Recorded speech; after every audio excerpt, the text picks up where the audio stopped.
Bonjour à tous, bonjour Séverin. Bonjour. Alors, bienvenue aujourd'hui à Ferrandi, qui est l'école de la gastronomie et de l'hôtellerie. Et donc, c'est l'occasion pour nous d'aborder un petit peu un sujet d'actualité, un sujet brûlant, pour savoir quelles sont les perspectives d'emploi dans l'hôtellerie, mais aussi comment Ferrandi accompagne ses élèves dans ce cursus. Alors, je vois que vous êtes donc recruteur, chasseur de tête, poste d'encadrement pour l'hôtellerie haut de gamme et le secteur des services, et en plus directeur associé de la société Upscale. Pouvez-vous m'en dire plus? Tout à fait. Bonjour Tony. Donc effectivement, je suis cofondateur d'un cabinet de recrutement qui s'appelle Upscale. Nous sommes spécialisés dans les fonctions d'encadrement pour l'hôtellerie et le secteur des services. Très bien. Alors, Séverin, tout de suite, un premier mot pour rentrer dans le vif du sujet par rapport à la situation actuelle. Est-ce que l'on peut dire que l'on fait face finalement à une crise un petit peu du secteur durable, ou bien finalement est-ce juste un accélérateur des dernières tendances que l'on a vues dans l'hôtellerie aujourd'hui? Alors, je pense qu'on est effectivement en face d'une crise assez profonde et durable, puisqu'elle a touché 200 localités dans le monde et que l'ensemble du tourisme connaît un arrêt important. Et on n'a pas de référentiel en fait par rapport à cette crise. Donc aujourd'hui, on a beaucoup plus de questions que de réponses. Néanmoins, cette crise effectivement a accéléré un certain nombre de tendances qu'on avait déjà perçues depuis quelques années, notamment une tendance à vouloir essayer de contrer un surtourisme dans des villes comme Paris par rapport à la location meublée, ou dans des villes comme Venise, qui a essayé de stopper l'invasion, si on peut dire, de bateaux de croisière. Il y a également comme tendance, évidemment, une augmentation du tourisme éco-responsable, et c'est une tendance qui va continuer de façon importante dans les prochaines années. Et également, on a affaire depuis plusieurs années à un modèle économique compliqué pour les compagnies aériennes, et on peut se demander comment ça va évoluer pour les compagnies aériennes, pour les opérateurs, les agences de voyage, etc. Ouais, beaucoup de questions donc, mais quelques tendances qui se dégagent, donc vous l'avez dit, peut-être la fin du tourisme de masse, plus de tourisme éco-responsable, vous en avez parlé. Est-ce que ce sont des tendances qui vont donc s'accélérer dans les années à venir pour les étudiants? Il y a des postes un petit peu qui sont créés dans ce domaine d'activité et qui sont recherchés peut-être par les entreprises que vous accompagnez aujourd'hui? Alors on accompagne plus particulièrement des clients sur des postes d'encadrement. Donc c'est vrai que par rapport aux étudiants, je perçois néanmoins de la demande sur des postes d'entrée de début de carrière, des postes d'exécutants. Et je pense aussi que les tendances vont vers un développement du tourisme éco-responsable et surtout des styles d'hôtellerie, des concepts d'hôtellerie décomplexés, et dans lesquels d'ailleurs je pense les futures générations peuvent se reconnaître. Également l'hôtellerie de plein air, et on constate que les résidences hôtelières, l'hôtellerie économique et l'hôtellerie moyenne gamme ont mieux résisté à la crise en 2020, la crise due à la pandémie, que les segments les plus luxueux. Oui, je comprends. Donc nul des devins, mais peut-être ça se transforme un petit peu donc en lieu de vie, en lieu de travail. J'ai vu des concepts d'hôtels où ils mixaient aussi finalement l'hôtellerie et lieu de travail. Peut-être avec l'essor du télétravail, ça peut être intéressant. J'ai vu certains hôtels qui proposaient dans certains pays la possibilité de leur offrir la connexion Internet assez solide, etc., pour commencer à télétravailler. C'est des tendances aussi qui vont s'accélérer, vous pensez ? Oui, c'est des tendances importantes, effectivement. Je pense que beaucoup d'opérateurs, d'ailleurs, aujourd'hui parlent d'hôtellerie hybride. D'une part, les hôtels ont fait le constat qu'il fallait ouvrir la restauration sur la clientèle locale. D'autre part, effectivement, avec l'extension du télétravail, tout le monde n'a pas suffisamment de place chez soi ou n'a pas envie de travailler chez soi. Et les hôtels commencent effectivement à essayer d'attirer les télétravailleurs et les accueillir à la journée, soit dans des lieux publics, soit dans des chambres qui sont transformées en bureaux temporaires. D'accord, donc finalement tout est un peu interconnecté, et j'ai envie de dire l'hôtellerie s'adapte finalement, c'est le secteur qui s'adapte le plus vite au monde actuel finalement, et c'est assez intéressant ma foi. Effectivement, l'hôtellerie et les métiers de service, la restauration, s'adaptent de façon constante et régulière aux attentes de la clientèle et a fortiori dans des périodes de crise.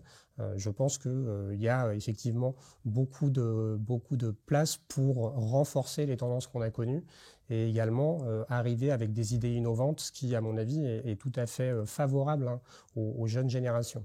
Très bien.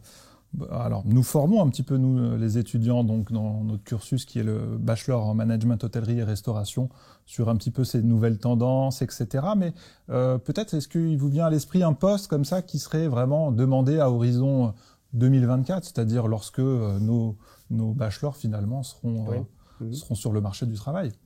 Alors, dans l'hôtellerie et la restauration, on a toujours eu besoin d'exécutants, si je peux dire, donc de réceptionnistes, de serveurs, de chefs de rang, de demi-chefs de partie, de chefs de partie, etc. Et je ne pense pas que ces postes-là vont souffrir, en tout cas, ils vont toujours être en demande et ça reste compliqué de recruter sur ces métiers-là. Il y a également le marketing digital qui est devenu aujourd'hui incontournable. Il y a le community management avec l'intérêt qui est porté sur la e-réputation.